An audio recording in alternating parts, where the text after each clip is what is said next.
Welcome to the Prop Master's Handbook. Today, I'm building Belle's Magic Mirror. No one comes before Gaston. Today, we're building my Blunderbuss. Who even let you in here? Quiet, peasant. The audience is busy admiring me.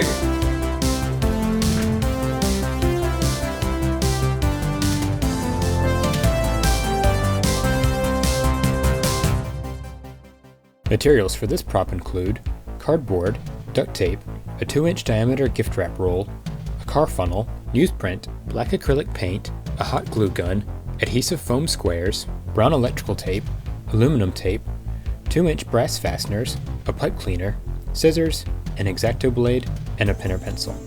First, draw and cut out this design. You'll need 12 of it.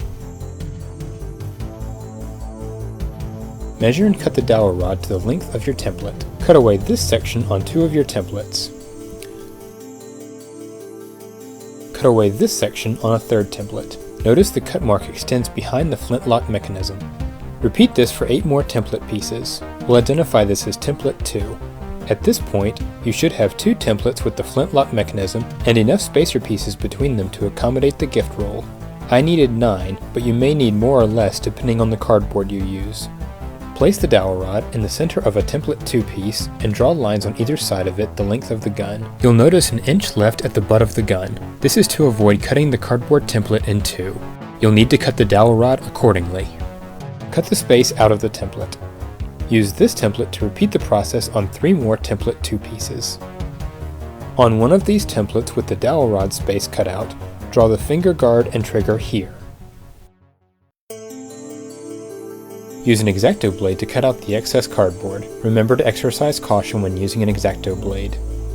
Use the template to repeat the process 3 more times. Stack these 4 templates and attach them together with duct tape at the forestock. Wrap the trigger, guard, and surrounding area with aluminum tape. Place the dowel rod in its slot and duct tape it in place on both ends of the gun. For stability, wrap a piece around the gun and trigger guard as well. Cut the trigger and guard section from 6 template 2 pieces. Place 3 pieces on each side of the gun.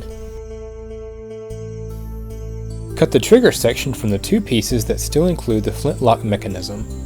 Wrap the pieces in brown electrical tape, up to and including the flintlock mechanism.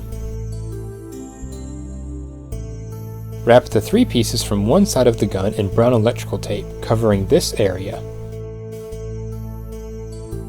Repeat for the 3 pieces on the other side. Stack all of the pieces in this order.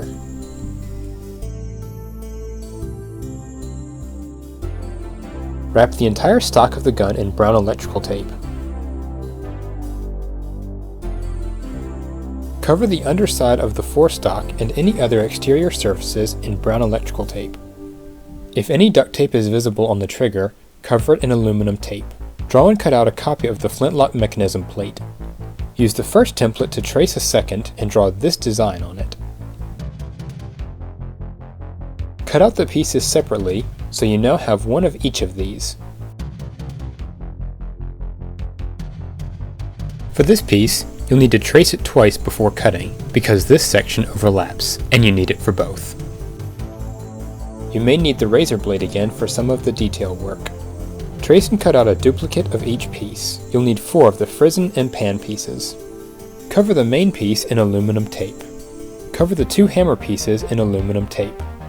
Stack the 2 frizzen spring pieces and cover them in aluminum tape. Make a small hole at this point of all 4 pan pieces. Cut off this section of 3 of the 4 frizzen pieces. Leave 1 intact. Stack the pieces with the complete one on top and wrap them together in aluminum tape. Place all 4 pan pieces together and wrap this half in aluminum tape. Insert a 2-inch brass fastener through this point. It may be easier to make all of the punctures separately before inserting the fastener. Cover the remaining cardboard in aluminum tape. Remove the fastener and insert it through this point of the frizzen piece, the one with the single layer. Place the pan piece on the fastener below the frizzen, so now it looks like this. Connect the 2 hammer pieces together with aluminum tape around the edges. Attach the hammer piece to the plate by inserting a brass fastener here. Use adhesive foam squares to attach the frizzen spring here. Insert the fastener with the frizzen and pan through the plate piece here. Mark on the gun where the two brass fasteners fall. Cut a puncture at each point. Place the flintlock mechanism on the gun so the fasteners go through their counterpart punctures. Open the fasteners on the interior of the gun. Cover the fasteners in duct tape for extra stability. Cut the gift tube so it runs to the end of the gun. Mine is 17 inches long. Cover the cardboard tube in aluminum tape.